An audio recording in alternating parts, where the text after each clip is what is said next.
দুষ্টু বাঘ, এই তীরটা একেবারে তোর বুকে গিয়ে গিঁথবে। আমার হাতেই আজ তোর মরণ হবে।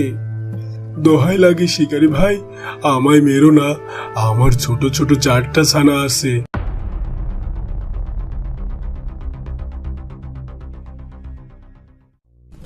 বাহ, হরিণটা তো বেশ স্বাস্থ্যবান মনে হচ্ছে। আজকে খুব ভালো ভোজন হবে। যাই, ছানাদেরকে গিয়ে ডেকে নিয়ে আসি। এই বলে বাঘটি মৃত হরিণকে সেখানে রেখেই ছানাদেরকে নিয়ে আসতে যায়। এইদিকে হরিণটি 2টো ছানা সারাদিন ধরে মায়ের জন্য বাড়িতে অপেক্ষা করতে করতে শেষমেশ মাকে খাবার নিয়ে ফিরে না আসতে দেখে দুজনেই মায়ের খোঁজে বেরিয়ে পড়ল। কিছু দূর গিয়েই তারা দেখতে পায় ঝোপের কাছে একটা হরিণ মরে পড়ে আছে। এই দেখে হরিণ ছানা দুটি মৃত হরিণের কাছে যায় আর গিয়ে দেখে মৃত হরিণটি তাদের মা। এই দেখে হরিণ ছানা দুটো কান্নায় ভেঙে পড়ে। মা, ও মা, ওঠো না, আমাদের যে ভীষণ ক্ষুধা পেয়েছে। মা, বাড়ি চলো, আমরা আর কোনোদিন তোমার অবাধ্য হব না। মা, ওঠো না, কোনোদিন আর আমরা ঝগড়া করব না।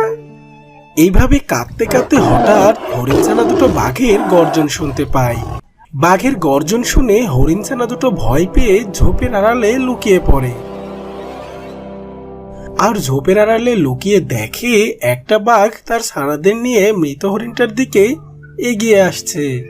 হরিণ ছানাটার কাছে এসে বাঘটি তার ছানাদের বলে, বাচ্চারা, এই মোটা তাজা হরিণটাকে আমি তোমাদের জন্য শিকার করেছি, তোমরা আজ পেট ভরে খাওয়া দাওয়া করো। এই বলে বাঘটি তার ছানাদের নিয়ে মা হরিণটাকে খেতে শুরু করলো। আর ঝোপের আড়ালে লুকিয়ে থাকা হরিণ ছানা দুটো আরো জোরে কাঁদতে শুরু করলো। আমরা যখন আরো ছোট ছিলাম তখন এই বাঘটাই আমাদের বাবাকে মেরেছিল, আজকে আমাদের মাকেও মেরে ফেললো। এখন আমরা কি করব, কার কাছে যাব?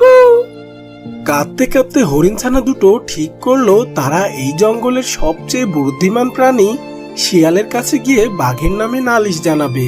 তাই তারা দুজনে